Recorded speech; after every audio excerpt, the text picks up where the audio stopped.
नीट पेपरफुटी प्रकरणी पंतप्रधान नरेंद्र मोदींची पोस्ट खटला जलदगती न्यायालयामध्ये चालवणार, तरुणांच्या भविष्याशी खेळणाऱ्यांना सोडणार नाही।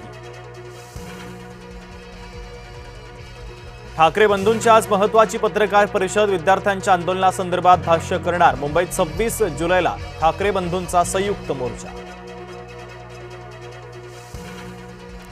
जंतर मंतरवर आंदोलकांकडून महिला पत्रकाराशी गैरवर्तन, भाजप खासदार मेधा कुलकर्णींकडून व्हिडिओ पोस्ट, कठोर कारवाईची केली मागणी।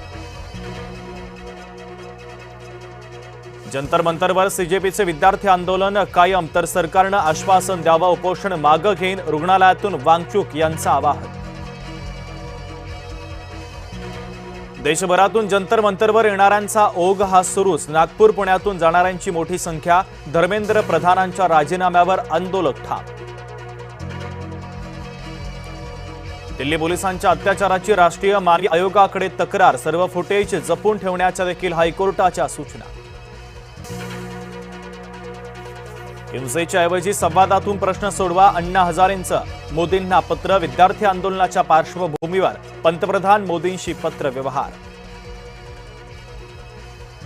दिल्लीच्या विद्यार्थी आंदोलनाला सलमान खानचाही पाठिंबा, राजकारण्यांनी आंदोलन हायजॅक करू नका, ट्विटद्वारे सविस्तर पोस्ट। दिल्लीमध्ये पुन्हा एकदा राडा, संसद मार्गावर पुन्हा दगडफेक, एसीपीसह 3 पोलीस जखमी, तर पोलिसांचा लाठीचार्ज, अश्रू गॅसचाही मारा। धर्मेंद्र प्रधानांच्या राजीनाम्यावर नड्डा आणि राहुल गांधींच्या आरोप प्रत्यारोप, काँग्रेसच्या काळात सर्वाधिक पेपर लीक झाल्याचा नड्डांचा दावा। विद्यार्थ्यांवरील लाठीमाराच्या निषेधार्थ हिंगोली बंदची हाक, अत्यावश्यक सेवा वगळता सर्व आस्थापनं बंद।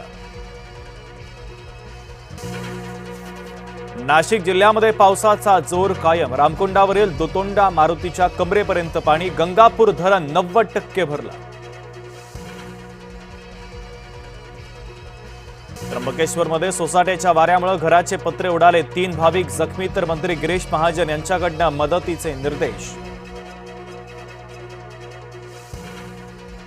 मुंबई ठाण्यामध्ये रात्रभर पावसाची संततधार, हवामान विभागाच्या वतीनं पावसाचा ऑरेंज अलर्ट जारी, तर उद्यापर्यंत पावसाचा जोर कायम राहण्याचा अंदाज। पालघर जिल्ह्यामध्ये जोरदार पाऊस, शाळा महाविद्यालयांना आज सुट्टी जाहीर। भंडाऱ्यासह गोंदिया जिल्ह्यामध्ये मुसळधार पाऊस, गोसेखुर्द धरणाचे 13 दरवाजे अर्ध्या मीटरनं उघडले, नदीकाठच्या नागरिकांना सतर्कतेच्या सूचना। शेतकरी कर्जमाफीची अंमलबजावणी सुरू, पहिल्या टप्प्यात 7.5 लाख शेतकरी लाभार्थी। आषाढी वारीच्या पोलीस बंदोबस्तामध्ये यावर्षी वाढ, जास्त भाविक येण्याचा अंदाज, 7,000 पोलीस होमगार्ड तैनात।